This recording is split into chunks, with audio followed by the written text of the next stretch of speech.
bukanlah lelah dan jemu kita. Allah alam. Terima Fikir kasih. kemanusiaan, fikir Islamic Relief. Terima kasih Brother Haris untuk perkongsian hari ini. Kita harap sahabat-sahabat kita jangan berlengah-lengah lagi. Terus sama-sama membantu untuk kempen ataupun usaha kita rebuilding Palestine, insya-Allah bersama-sama dengan Islamic Relief Malaysia. Jumpa lagi insya-Allah Brother Haris.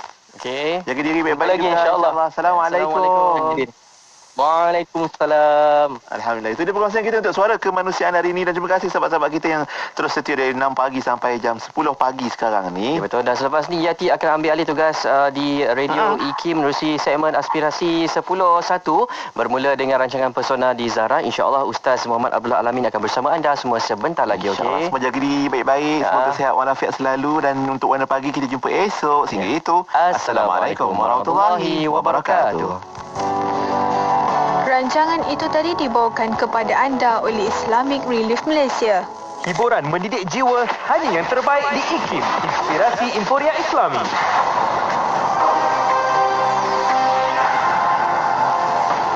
Assalamualaikum dan selamat pagi bersama Mazlina Ismail untuk Berita IKIM. Perdana Menteri Tan Sri Muhyiddin Yassin meminta rakyat supaya melakukan sendiri sekatan pergerakan atau self-lockdown untuk menyekat peningkatan mendadak jangkitan COVID-19 yang menyaksikan bilangan kes harian kini mencecah lebih 6,000 kes setiap hari. Beliau juga menasihati mereka supaya mengingatkan yang lain untuk berbuat perkara yang sama kerana apapun usaha yang dibuat kerajaan tidak akan berkesan jika rakyat tidak patuh kepada prosedur operasi standard SOP yang ditetapkan. Kata beliau dalam program Bicara Khas Cabaran Pandemik COVID-19 eksklusif bersama Perdana Menteri yang disiarkan di saluran Radio Televisyen Malaysia RTM dan Bernama TV malam tadi. Menurut Perdana Menteri, pertimbangan antara hidup dan kehidupan perlu diambil kira dalam memutuskan pelaksanaan Perintah Kawalan Pergerakan PKP bagi memastikan rakyat tidak terkesan teruk dengan langkah-langkah yang diambil kerajaan. Kerajaan Sabah membuat ketetapan memperketatkan prosedur operasi standard SOP untuk mengekang penularan COVID-19 di pusat beli belah, pasaraya, kedai runcit dan premis jualan barangan lain bermula Selasa depan. Jurucakap Perkembangan Harian COVID-19 Sabah, Datuk Masidi Manjun berkata, justru pihak berkuasa tempatan PBT akan memastikan pematuhan SOP ditetapkan, termasuk menghadkan masa lawatan pengunjung kepada hanya sejam. PBT dikendaki menetapkan maksimum bilangan pengunjung kepada 50% kapasiti sesebuah premis, manakala operasi perniagaan premis berkenaan pula hanya dibenarkan hingga jam 9 malam. Katanya dalam kenyataan malam tadi. Beliau berkata perniagaan restoran termasuk di hotel dibenarkan beroperasi dari jam 6 pagi hingga 10 malam, manakala yang lain seperti kedai makan, kedai dobi, kedai gunting rambut dan pusat cuci kenderaan dibenarkan beroperasi dari jam 6 pagi hingga 9 malam. Sekian Berita IKIM edisi jam 10 pagi. Assalamualaikum. Laporan berita tadi dari sumber bernama Kapsul Masa.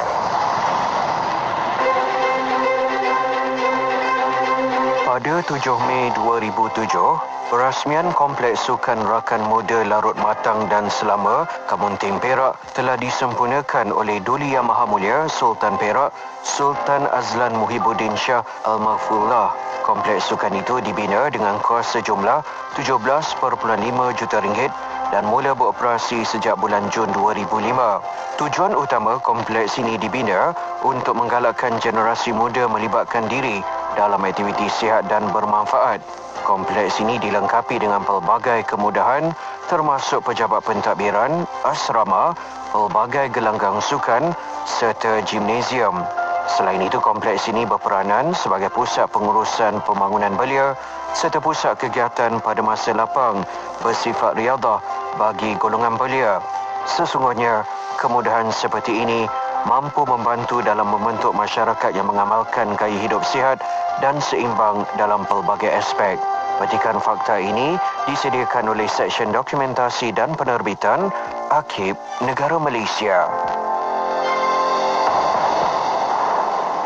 Bismillahilladzi la yadur ma'a ismihi syai'un fil ardi wala fis sama'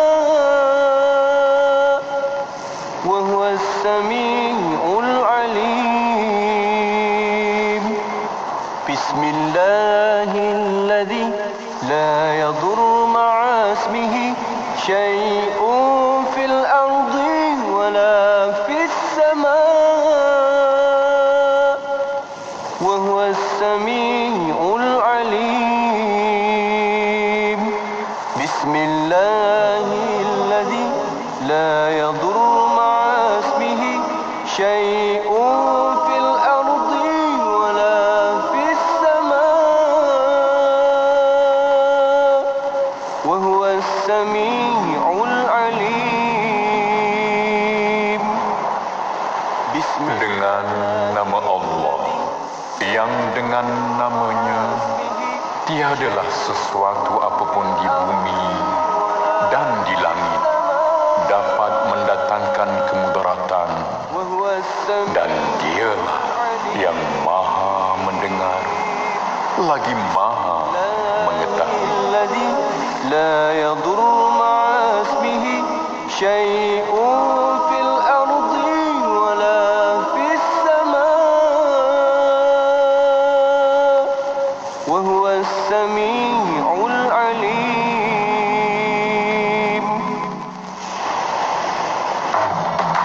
Selami ilmu untuk kehidupan kita seharian bersama Nur Hayati Paradi di Aspirasi 10.1. IKIM, Inspirasi Inforia Islami. Assalamualaikum warahmatullahi wabarakatuh. Dimulakan dengan lafaz suci Bismillahirrahmanirrahim. Selawat dan salam buat Rasul junjungan Nabi Muhammad sallallahu alaihi wasallam. Selamat pagi. Salam aspirasi untuk semua sahabat dengan IKIM. Tak kira di mana jua anda berada, alhamdulillah. Allah kurniakan kita rezeki untuk bersama sekali lagi di ruang udara Radio Institut Kefahaman Islam Malaysia. Menerusi aspirasi 10.1 bertemankan saya Nur Hayati Paradi. InsyaAllah moga-moga 3 jam ini dapat kita betul-betul manfaatkan sebaik mungkin dalam kita nak mencari kebaikan dalam kehidupan kita. Kita bukanlah orang yang baik, tapi mudah-mudahan ia menjadi jalan untuk kita menjadi orang yang lebih baik lagi, insya-Allah. Amin ya rabbal alamin. Apapun, terima kasih kepada sahabat-sahabat Warna Pagi sebentar tadi, Hazwan dan juga Sufian Amrin yang baru saja melangkah keluar daripada konti. Terima kasih kepada mereka untuk perkongsian Warna Pagi edisi Isnin hari ini. Alhamdulillah, moga-moga apa jua yang dikongsikan memberi manfaat dan juga menambah nilai dalam kehidupan kita, menjadikan kita orang yang lebih baik lagi, insya-Allah. Dan selepas ini kita akan mulakan perkongsian aspirasi 10.1. Tak lain tak bukan hari Isnin.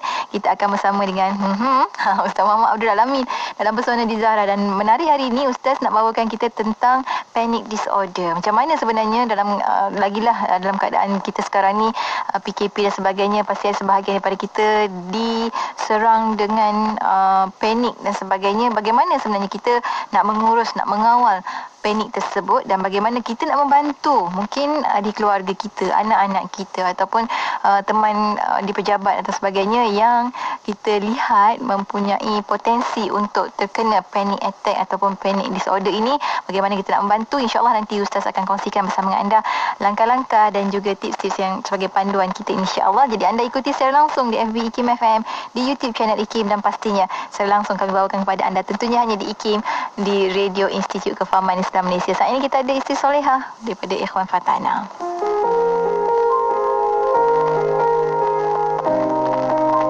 Isteri Solehah selayaknya Clara, untukmu jelitawa yang menjadi rebutan. Isteri Solehah, putihmu mempesona, menawannya bicara, dicemburui semua.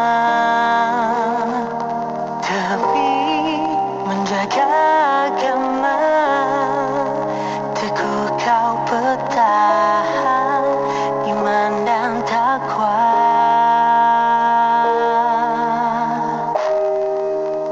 Kau isteri soleha yang dinanti, dengan beribadi seindah bidadari. Kau rela berbakti, taat pada suami, kasihmu tak pernah kan berbelas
Perlindungan Takaful MySalam atau MySalam dirangka untuk golongan B40 telah berkuat kuasa pada 1 Januari 2019 dan diperluas pada 1 Januari 2020.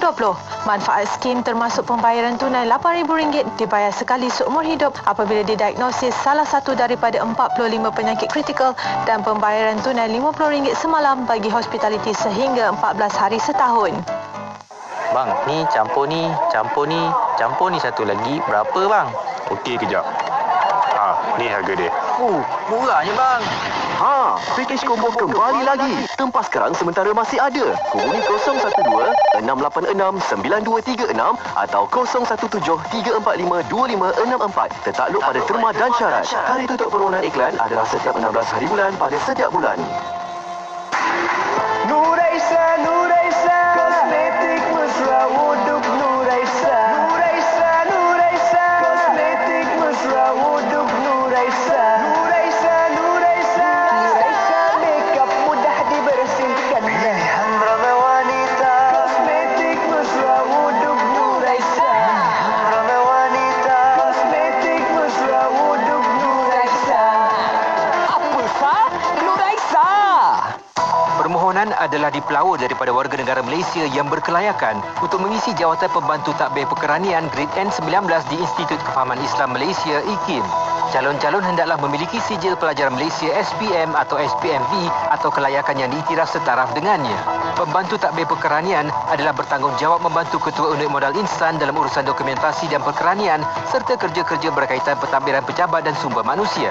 Kemukakan permohonan anda kepada Unit Modal Insan atau hubungi 03-6204-6374. Tarikh tutup permohonan sebelum atau pada 2 Jun 2021.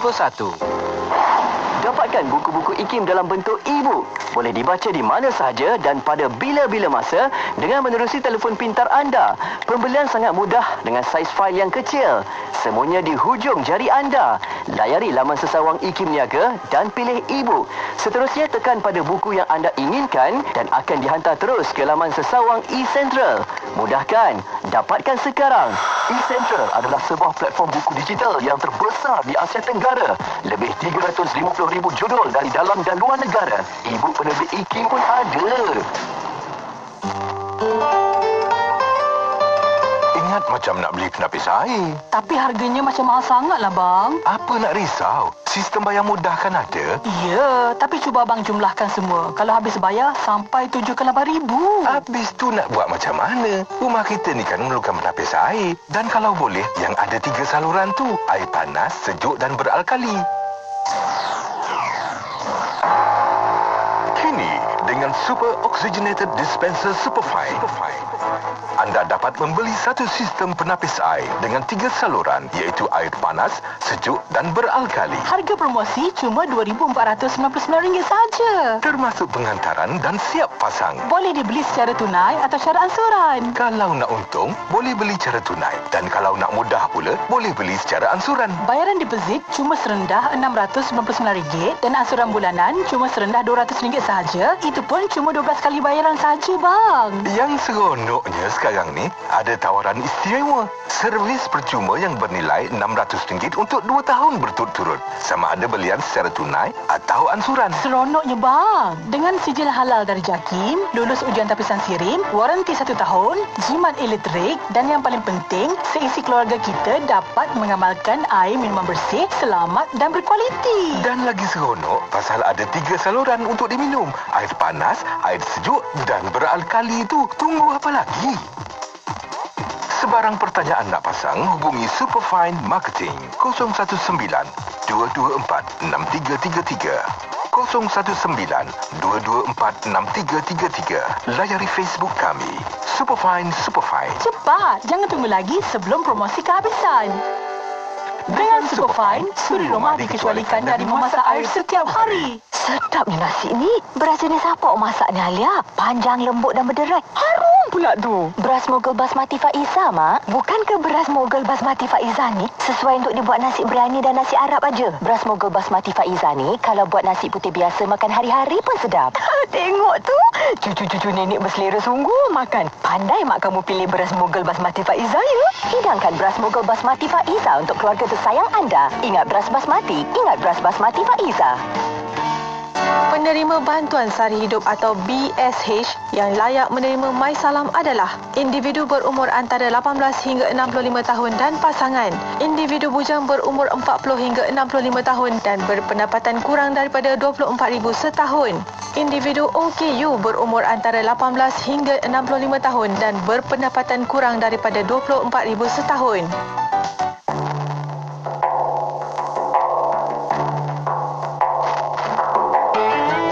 أنس بن مالك رضي الله عنه عن النبي صلى الله عليه وسلم قال: من ترك الكذب وهو باطل بني له في ربض الجنة، ومن ترك المراء وهو محق بني له في وسطها، ومن حسن خلقه بني له في أعلاها. Daripada Anas bin Malik radhiyallahu anhu, Nabi sallallahu alaihi wasallam bersabda, sesiapa yang meninggalkan penipuan yang merupakan suatu kebatilan, nescaya dibinakan istana untuknya di persekitaran syurga. Sesiapa yang meninggalkan perbalahan sedangkan ia berada di pihak yang benar, nescaya dibinakan untuknya di pertengahan syurga. Sesiapa yang mengelokkan akhlaknya, dibinakan untuknya di tempat tertinggi di dalam syurga. Riwayat At-Tirmizi. Allama Muhammad Iqbal, reformis, pemikir, penyair dan ahli falsafah, lahir pada 9 November 1877 di Sialkot dalam wilayah Punjab, India. Pendidikan yang diterima Iqbal dan persekitaran dalam keluarga yang menekankan pendidikan Islam yang sempurna mendorong beliau menjadikan ajaran Islam sebagai panduan utama dalam kehidupan. Pada usia 16 tahun, Iqbal berjaya menamatkan pengajian di Sialkot Mission College. Iqbal seterusnya berjaya memperoleh ijazah sarjana muda daripada Government College Lahore, iaitu pada tahun 1897, dan ijazah sarjana daripada Punjab University pada tahun 1899. Iqbal berangkat ke Eropah pada tahun 1905 untuk menyambung pengajiannya. Sepanjang 3 tahun berada di benua berkenaan, Iqbal mendalami bidang falsafah dan undang-undang, iaitu di University of Cambridge, United Kingdom dan University of Munich, Jerman. Iqbal berjaya memperoleh ijazah doktor falsafah bagi disertasinya yang bertajuk The Development of Metaphysics in Persia. Iqbal juga lulus dalam ujian kelayakan bagi peguam. Pada waktu itu, Iqbal telah menjadi seorang sarjana yang unggul dalam bidang falsafah, undang-undang dan kesusasteraan, selain menguasai banyak bahasa asing.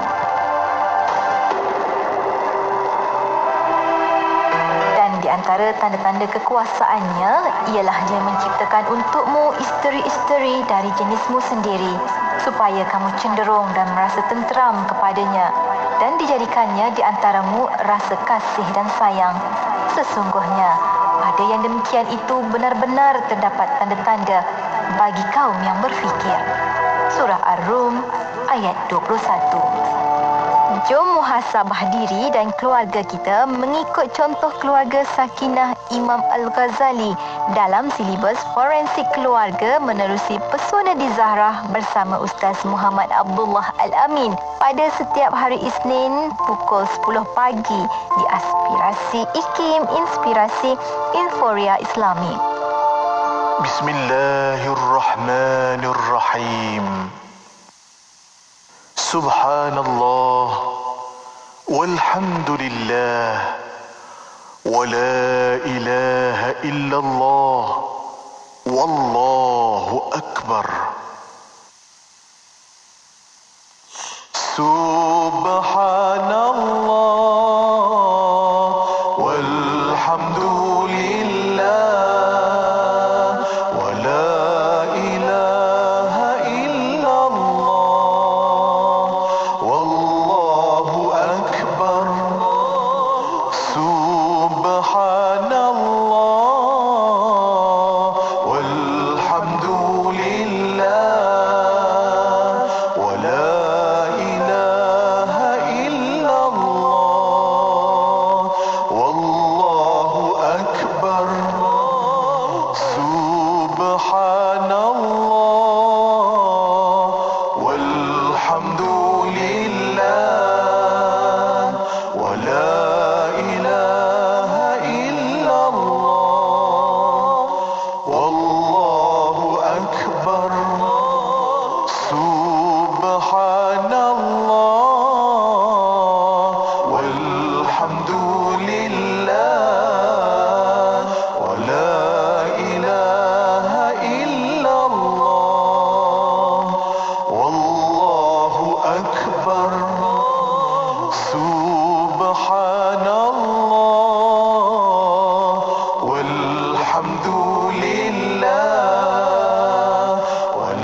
Aspirasi Inforia Islami tentunya hanya di Radio Institut Kefahaman Islam Malaysia. Alhamdulillah. Terima kasih pada rakan pendengar kerana terus setia bersama kami di Radio Institut Kefahaman Islam Malaysia.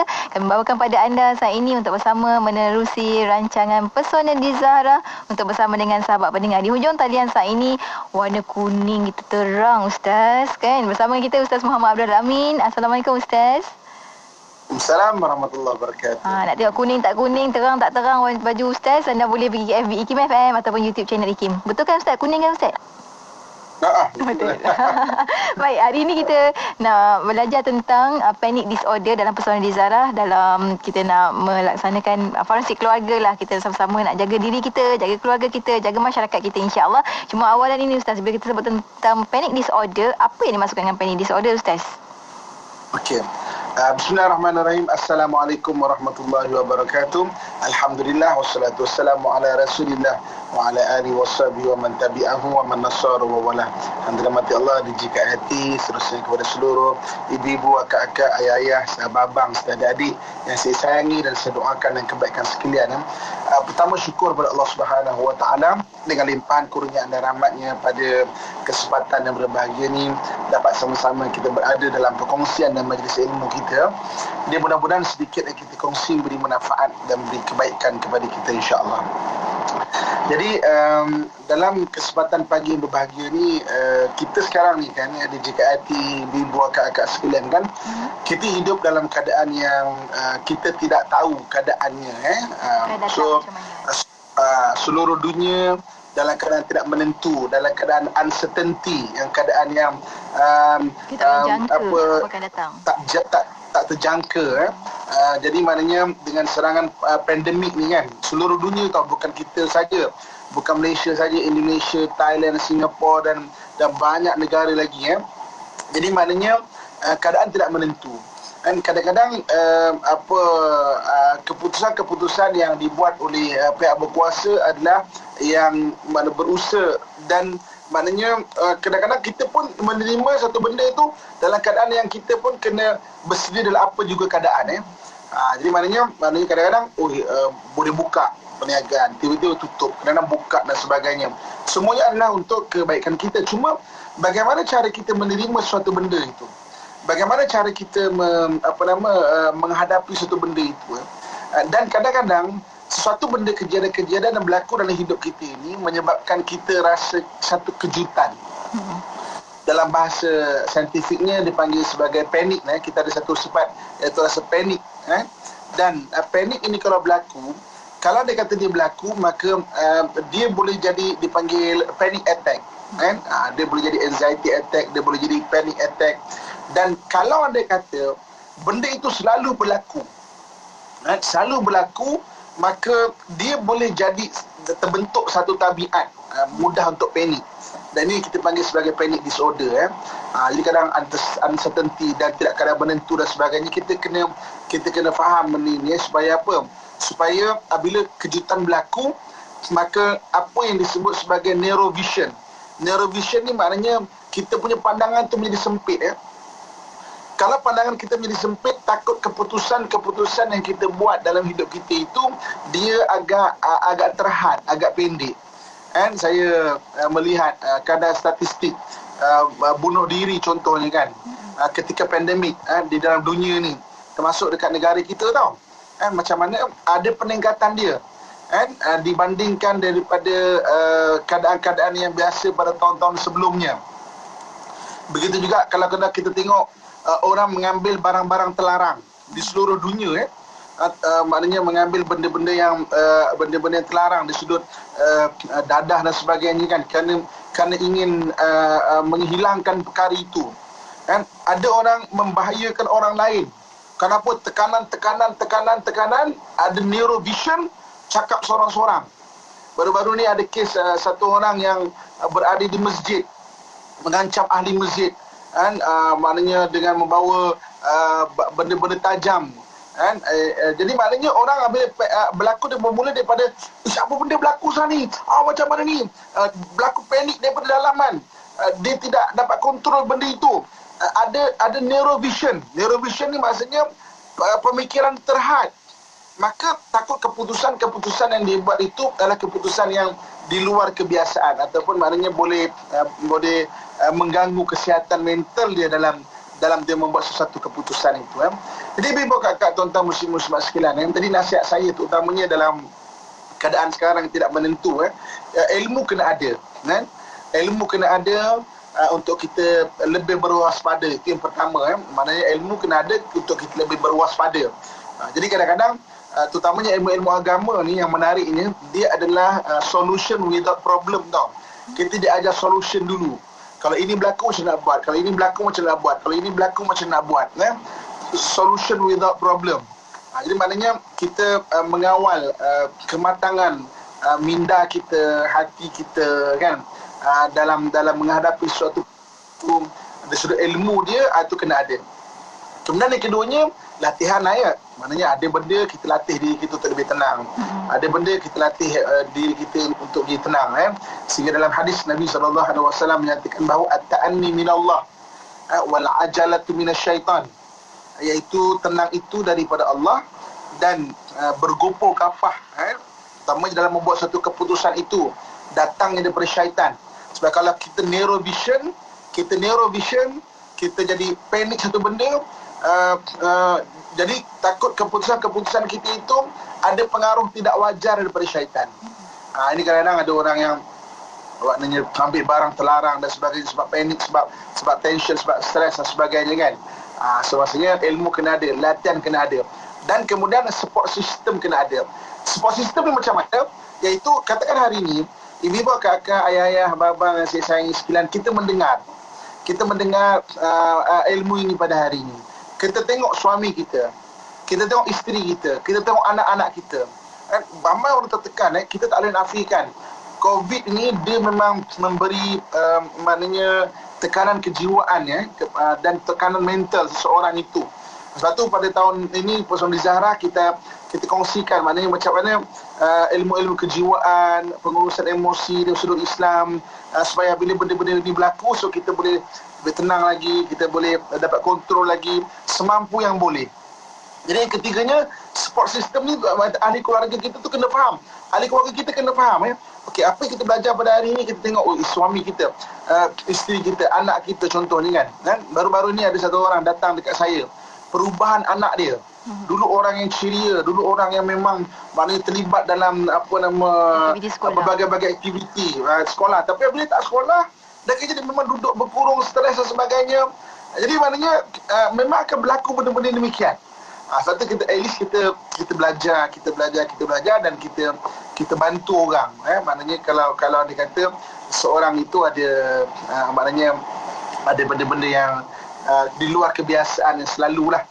Kalau mana berlaku kepada mereka, ahli keluarga dan sebagainya, kan. Okey, kita berhenti dah sebentar lagi kita akan lihat apakah ciri-ciri ataupun gejala-gejala maknanya orang yang kena kita panggil serangan panic attack ni. Sebab apa?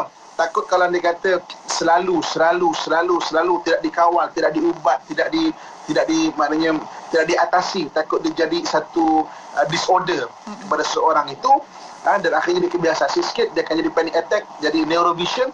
Takut keputusan hidupnya itu tidak seperti yang sepatutnya dia untuk membuat satu keputusan.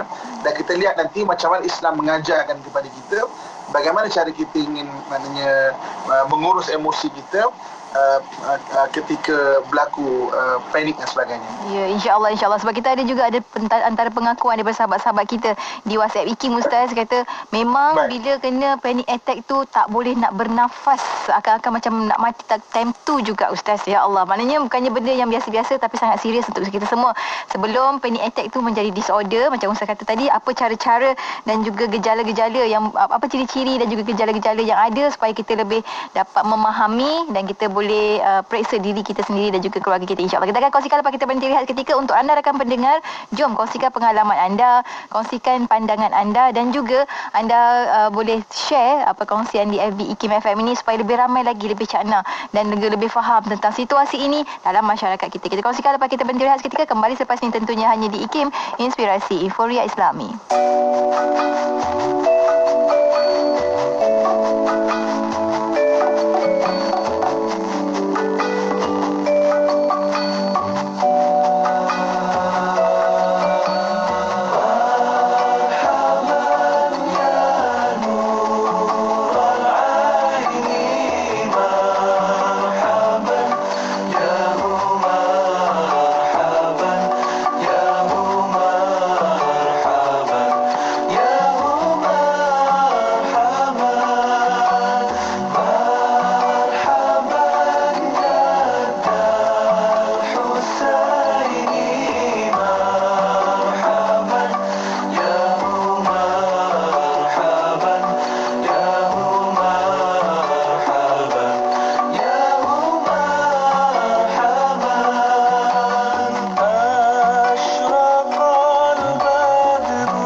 kasih Inforia Islami. Tentunya hanya di IKIM kita kembali bersiaran bersama menerusi perkongsian pesona di Zahra bersama dengan Ustaz Muhammad Abdul Alamin. Hari ini Ustaz bawakan tentang panic disorder, panic attack yang bawa kepada panic disorder, untuk sama-sama kita belajar sesuatu daripada perkara ini. Sebab kita ada ramai Ustaz, antaranya pengalaman sahabat kita ni Ailina AP, banyak panjang, dia kata betul Ustaz apa yang Ustaz katakan sebagainya.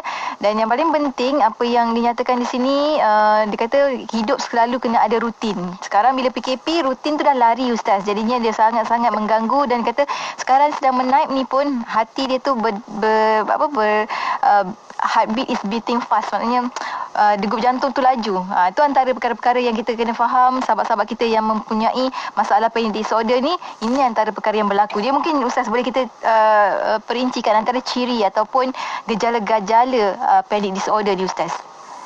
Okey, ini pun kakak tuan-tuan muslimin muslimat rahmatullah sekalian. So, jom kita tengok maknanya 13 ciri-ciri orang yang kena ada panic attack.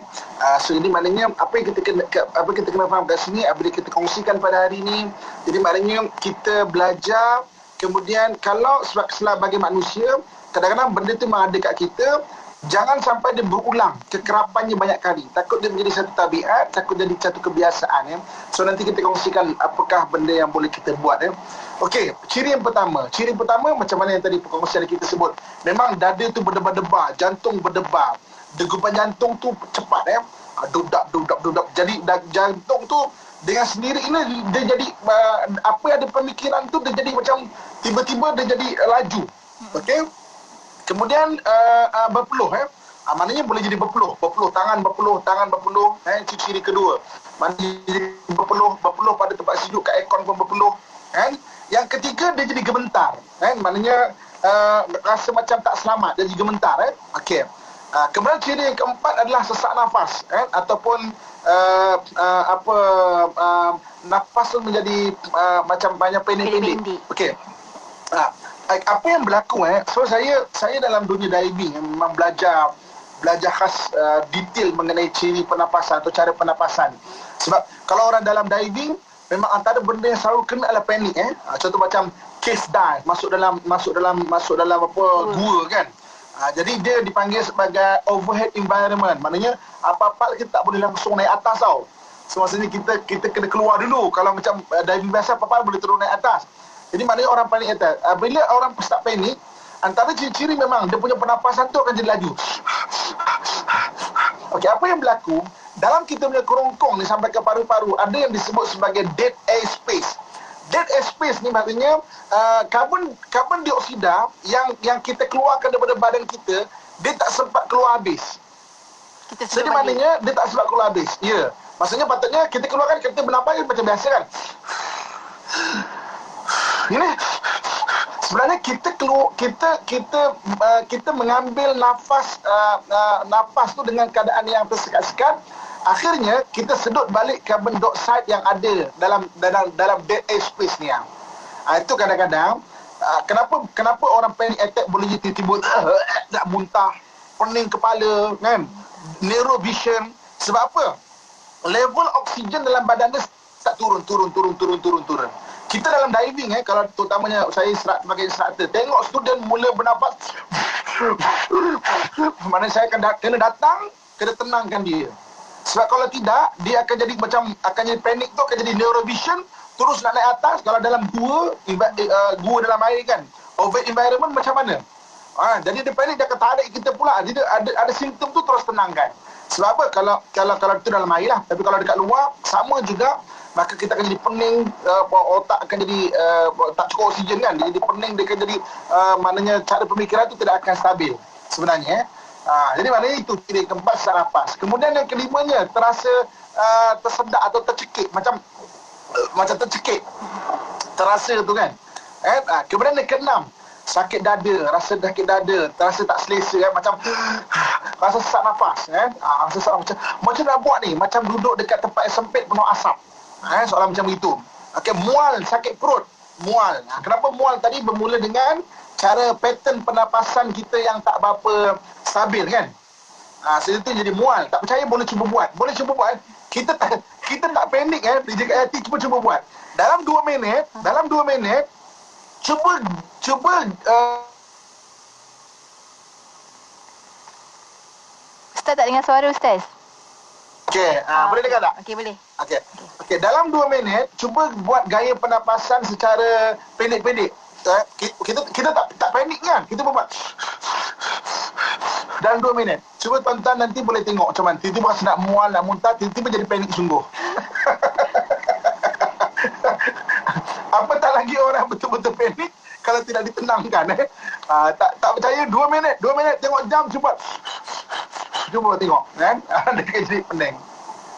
Okey, nombor 8, rasa mual, mual, pening tak stabil atau rasa nak pengsan.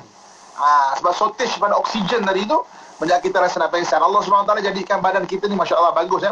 Jadi kalau kita at least pengsan, dia boleh bernafas secara normal balik sebab dia dah lupa benda-benda dia panik tu kan. Oh subhanallah. Ni antara dia. Okey, nombor yang ke-9, perasaan yang tidak realistik, direalistik maknanya terlepas daripada rasional.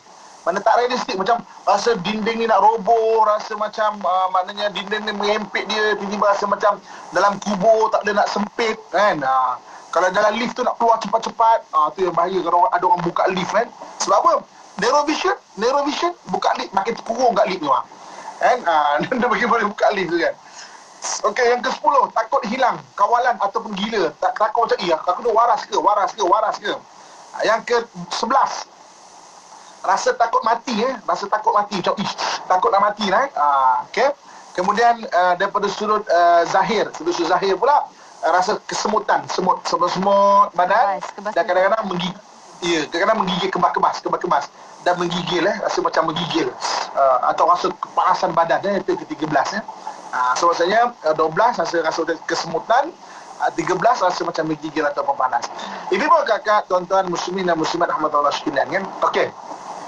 Kita nak tengok kenapa orang boleh kena panic attack ni Panic attack ini simple punya perbahasan. Ini bukan perbahasan dalam Pembahasan dalam insya-Allah kita akan bahaskan daripada masa ke masa dalam Pusat Zahra untuk tahun 2021 ni Okey, mengikut Imam Ghazali, orang tu ada 4 jenis Apa yang kita panggil sebagai orang mata, orang akal, orang hati dan orang telinga Okey, kita dah bincang pada Pusat Zahra pada satu ketika dahulu. Okey.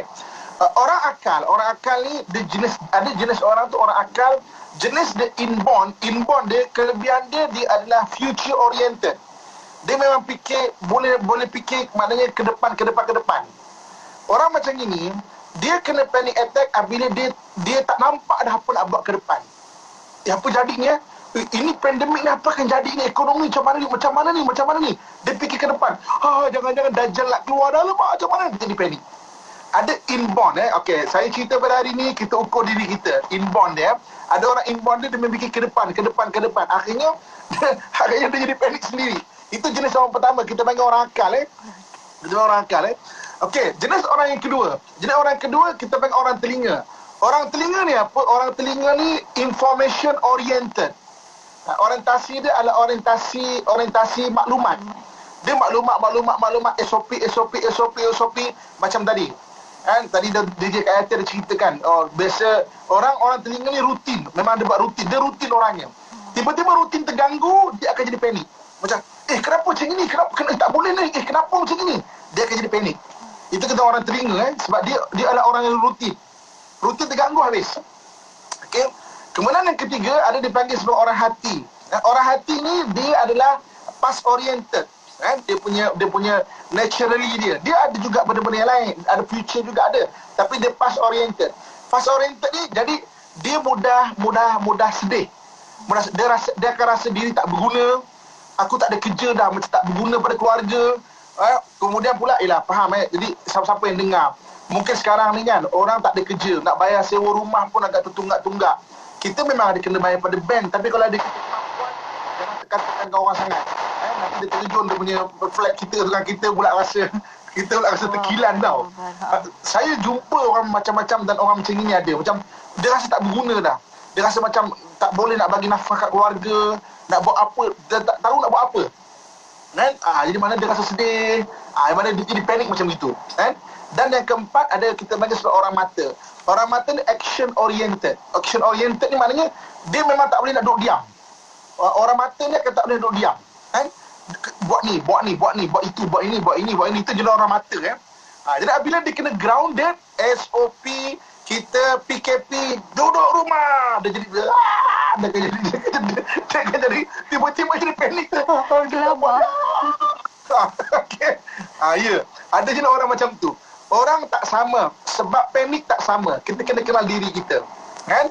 Sebab itu Bibi kakak tuan-tuan sekalian, jangan perkecilkan saudara mara kita yang ada kena panic attack. Come on lah, benda tu simple je, relax lah tu. Benda relax, benda orang tak sama. Ada orang inborn dia memang relax.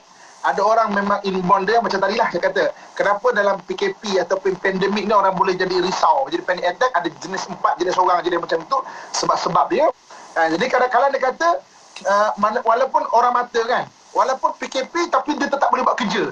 Dia diam-diam, pekerjaan dia seorang pekerjaan dia, glidis dia seorang dia kan.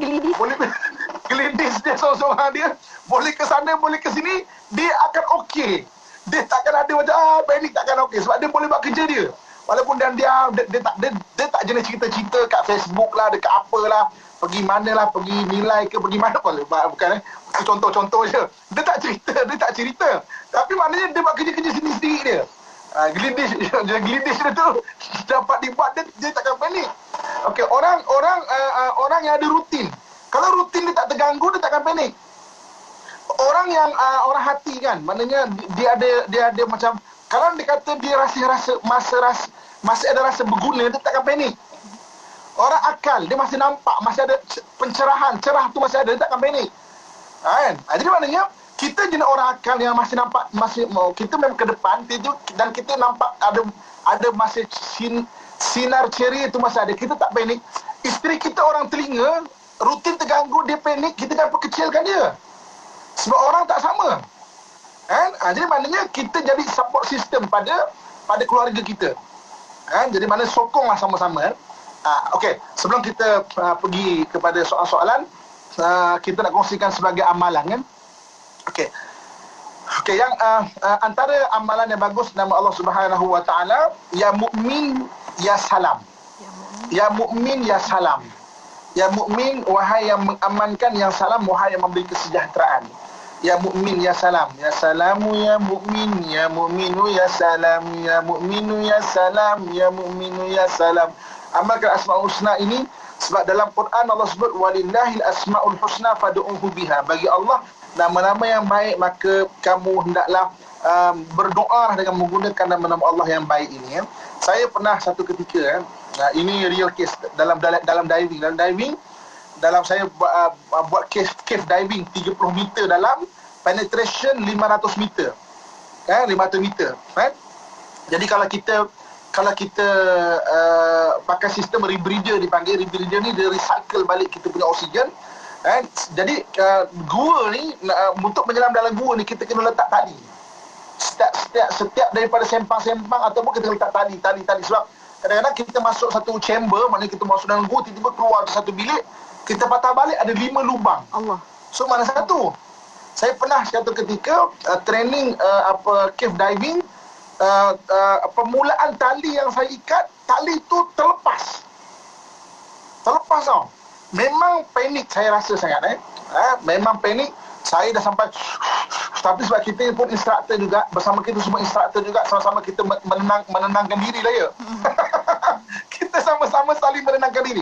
Antara zikir yang saya baca, ya mukmin dan ya salam, dia akan lebih cool, tenang. Saya pernah kongsi gambar ini, punya dalam air 30 meter sejuk, saya berpeluh tau.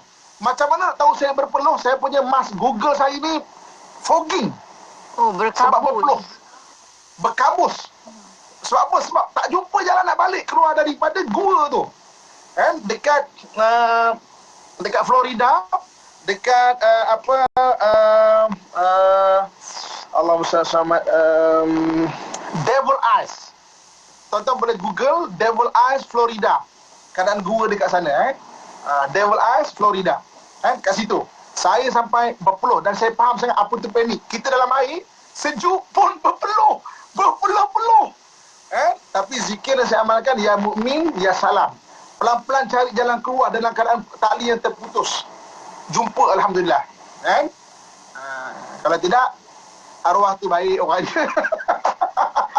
Gelidis dulu orangnya. Arwah tu gelidis betul orangnya. Okey, wallahu alam. Mudah-mudahan kita doa sama-sama, Allah beri kita kesembuhan, kebaikan, jaga daripada perkara yang tak baik, panjangkan umur kita supaya terus dapat beramal insya-Allah. Insya-Allah. Masya-Allah. Ustaz, banyak soalan Ustaz daripada rakan-rakan kita, selain daripada nak tahu maksud glidis tu kena cari sendiri, tapi ada juga yang menjawabkan tu alhamdulillah. Kita ada Nur Isha Ustaz tanya, kata macam mana nak handle suami yang rasa dia tak boleh buat apa-apa dan kita perlukan suami. Saya anak kecil, suami sakit, tak ada orang nak bagi kerja Ustaz. Macam mana Ustaz? Okey, ini kalau daripada apa dia cerita ni, kalau suami itu macam hilang harapan, dia rasa tak berguna, maknanya suami itu orang hati kita panggil orang hati so orang hati ni dia akan mudah, maksudnya rasa panik dia tu dengan rasa dia tak berguna rasa kan. Okey, tak apa, kita faham, kita nak cakap secara idealnya pun sekarang kita faham memang susah sekarang kedai pun sekarang tengah tutup sampai pukul 8. Orang nak berniaga makan pun masalah, tak boleh nak dining kan. Memang bisnes mana-mana pun memang agak susah. Okey, kalau betul susah, secara doa, selain daripada doa, pergi pusat zakat dan juga jabatan kebajikan masyarakat. Sekarang ni jabatan-jabatan ini memang akan bantu secara langsung terus. Telefon pun boleh, apa yang tak ada, pelan-pelan.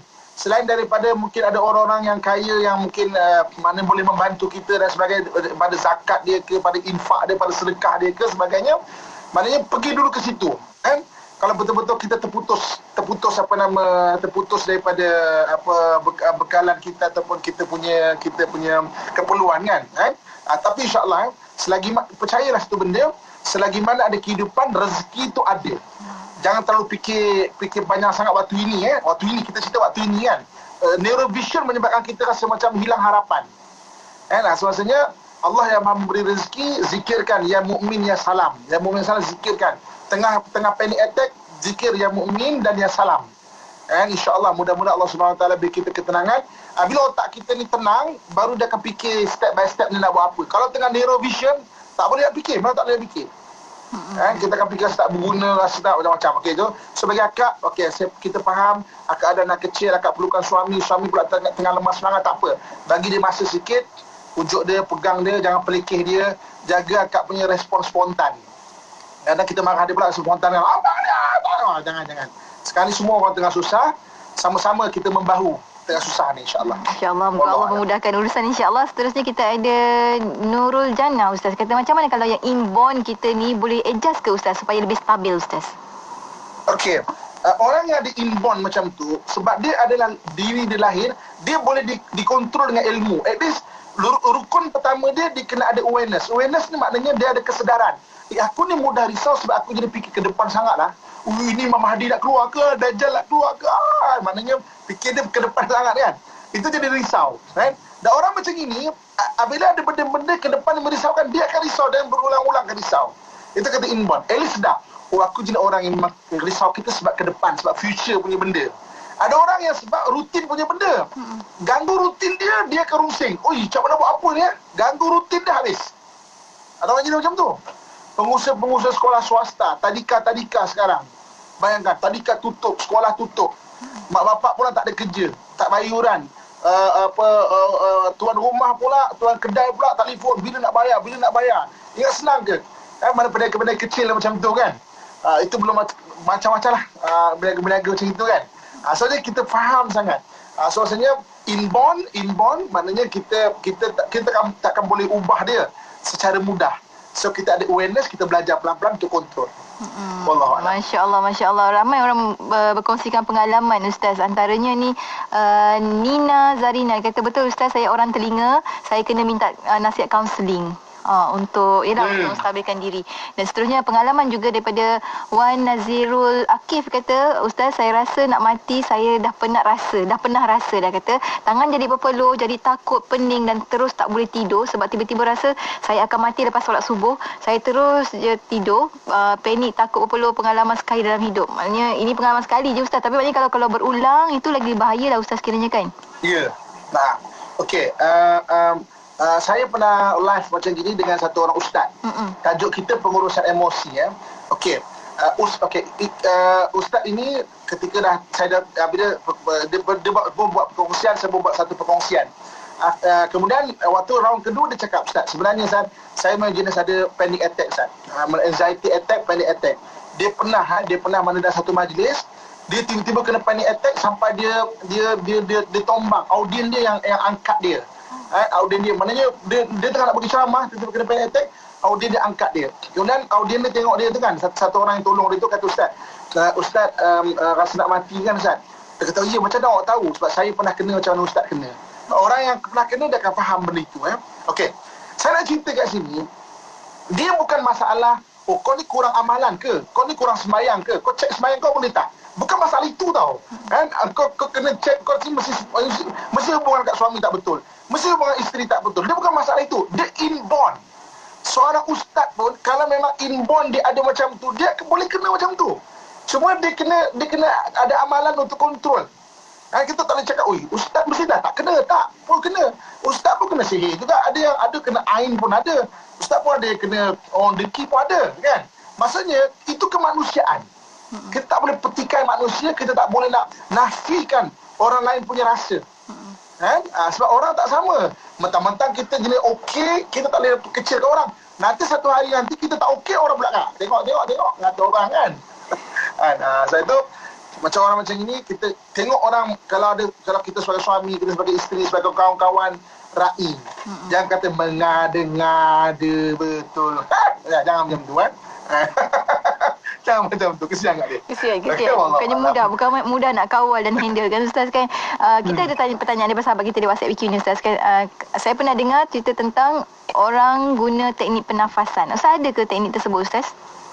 Okey, betul. Okey. Saya ada kongsikan. Ini saya dapat amalan ni daripada Baitul Maqdis ya. Okey. Teknik pernafasan, selain daripada kita ambil nafas. Okey, dari sudut sains ambil nafas penting. Tengah-tengah panik kita perlu oksigen yang kuat dan yang cukup ke otak kita. Jadi kita ambil nafas. Sedut nafas, sedut panjang-panjang, hembus. Sedut panjang kan, sedut tahan sekejap, kemudian hembus Ada orang guna teknik maksudnya kalau dalam diving kita gunakan yang kalau dia kata sedut 4 kali, tahan sekejap, hembus 8 saat. Maknanya kalau sedut 3 saat, tahan sekejap, hembus, maknanya 6 saat sekali ganda. Ataupun biasa orang guna 3 saat ambil, tahan sekejap, 3 saat, hembus 7 saat. Pening Ustaz, 3, 7, 5 benda ni. Gandakan je lah. Kalau sedut 4 saat, hembus 8 saat. Okey. Tapi yang saya nak kongsikan adalah surah ada satu ayat Quran iaitu surah At-Takwir ayat 17 dan 18. Wal-laili idza as'as was-subhi idza tanafas. Demi malam ketika dia gelap, demi waktu pagi apabila dia bernafas. Kalau walaupun tafsiran dia di waktu pagi apabila dia menyingsing, tapi was-subhi idza tanafas, dia bernafas. Okey, jadi maknanya baca selawat 3 kali. Allahumma shalli ala Muhammad, Allahumma shalli ala Muhammad, Allahumma shalli ala Muhammad. Baca ayat ini. Bismillahirrahmanirrahim. Wal-laili idza as'as was-subhi idza tanafas. Wal-laili idza as'as was-subhi idza tanafas. Wal-laili idza as'as was-subhi idza tanafas.